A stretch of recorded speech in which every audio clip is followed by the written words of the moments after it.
오늘은 부자가 된 운전기사 이야기를 들려드리겠습니다.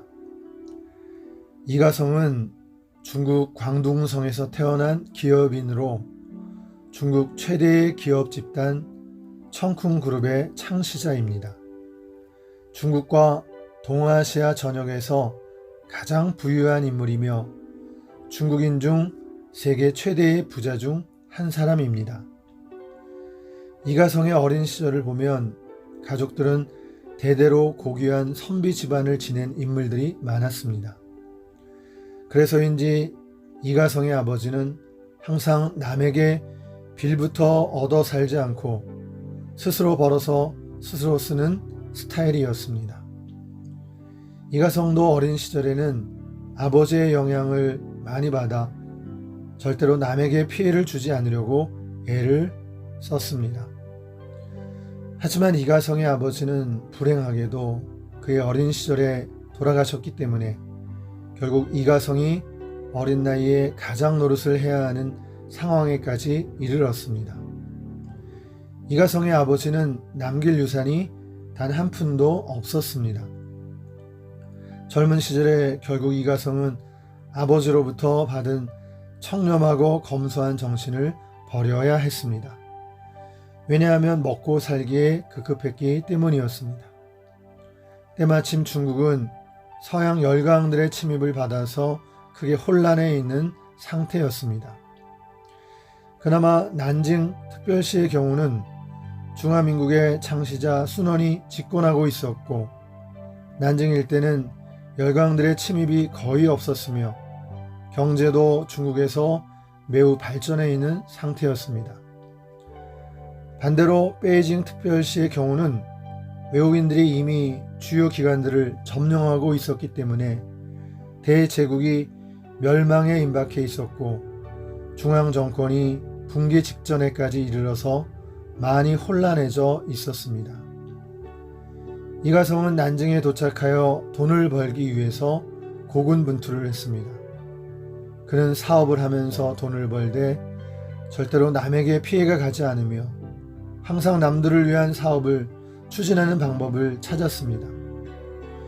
이후 1937년에 중일 전쟁이 발발하게 되자 이가성은 자신의 재산들을 다 버리다시피 하고 홍콩으로 이주하였습니다. 이가성의 업적을 보면 세계에서 가장 유명한 기업 중 한 곳인 청쿵그룹의 창립에 이어서 대도시에 수많은 대학교들을 세웠습니다. 그리고 베이징에는 동양 최대의 규모를 자랑하는 광장인 동방광장도 만들었습니다. 이가성이 유명하게 된 이유는 바로 자신의 청렴한 삶 때문인 것으로 알려지고 있습니다. 이가성은 항상 낮은 자세로 부하 직원들을 한 사람씩 보살폈으며 특히 단체로 식사를 할 때도 자신이 가장 믿을만하며 직급에 상관없이 일을 잘하는 사람들과 회사의 구내식당에서 식사를 같이 하기로 유명했습니다. 현재 아시아 최고의 갑부이자 홍콩 갑부인 이가성 회장의 개인 재산이 무려 30조 원이나 된다고 합니다. 홍콩에서 1달러를 쓰면 5센트는 이가성에게 돌아간다고 할 정도로 홍콩 경제계에서 매우 영향력이 큰 인물이죠. 이가성은 아시아 최고의 갑부인데도 불구하고 이코노미석을 타고 해외 출장 여행을 다닐 정도로 검소한 생활을 하였습니다.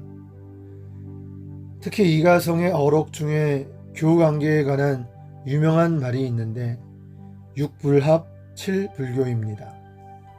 바로 6종류의 사람과 동업하지 말고 7종류의 사람과 사귀지 말라는 내용입니다. 7불교는 불효하는 놈과 사귀지 말라. 둘째, 사람에게 각박하게 구는 사람과 사귀지 말라. 셋째, 시시콜콜 따지는 사람과 사귀지 말라. 넷째, 받기만 하고 주지 않는 사람과 사귀지 말라. 5째, 아부를 잘하는 사람과 사귀지 말라. 6째, 권력자 앞에 원칙 없이 구는 자와 사귀지 말라. 7째, 동정심이 없는 사람과 사귀지 말라입니다. 육불합은 첫째, 개인적 욕심이 너무 강한 사람과 동업하지 말라.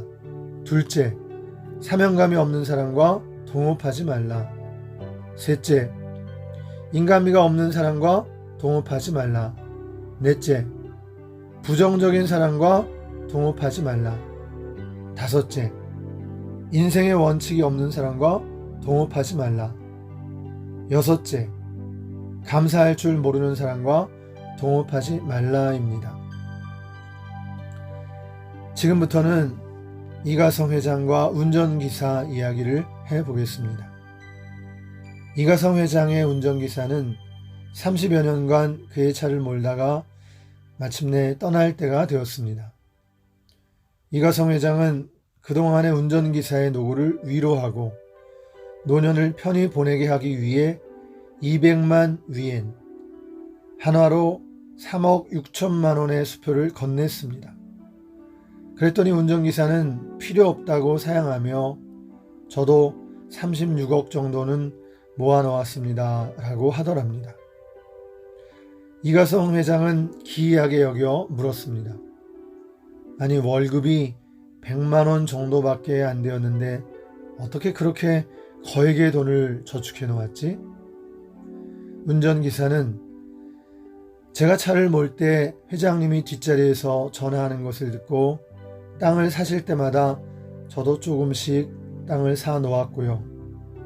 주식을 살 때 저도 따라서 주식을 약간씩 구입해 놓아 지금 자산이 2천만 위엔, 36억 이상에 이르고 있습니다.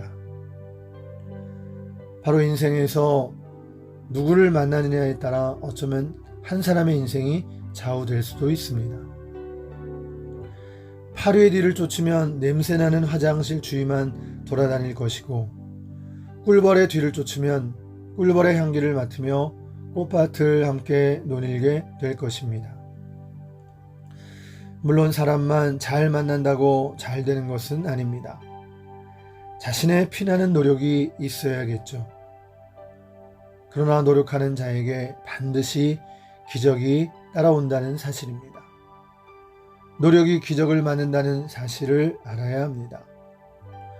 바로 기적은 열심히 하려는 정신 자세가 되어 있고 간절히 구하고 바라는 사람에게 생기는 것입니다.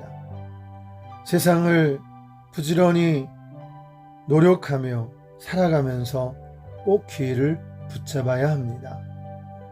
기회는 가만히 있는다고 스스로 찾아오는 것이 아니라 자기 스스로 적극적으로 찾아 나서야 하는 것입니다.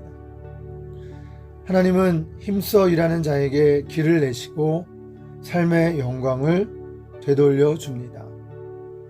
어제보다 나은 오늘, 어제보다 행복한 오늘을 살겠다는 마음가짐을 가지고 오늘도 최선을 다해 힘써 노력하시기 바랍니다. 항상 뜨거운 열정을 가지고 끊임없이 인생에 도전하시기 바랍니다. 오늘의 유머입니다. 너무 힘들 때면 아내의 사진을 본다. 한 남자가 살다가 너무 힘들 때면 지갑에 있는 와이프 사진을 꺼내 본다고 합니다. 내가 이 사람하고도 살고 있는데 이 세상에 못할 일이 어디 있겠나. 여자도 살다가 너무 힘이 들 때면 지갑에 있는 남편 사진을 꺼내 봅니다. 내가 이런 사람도 인간으로 만들었는데 세상에 못할 일이 어디 있겠나.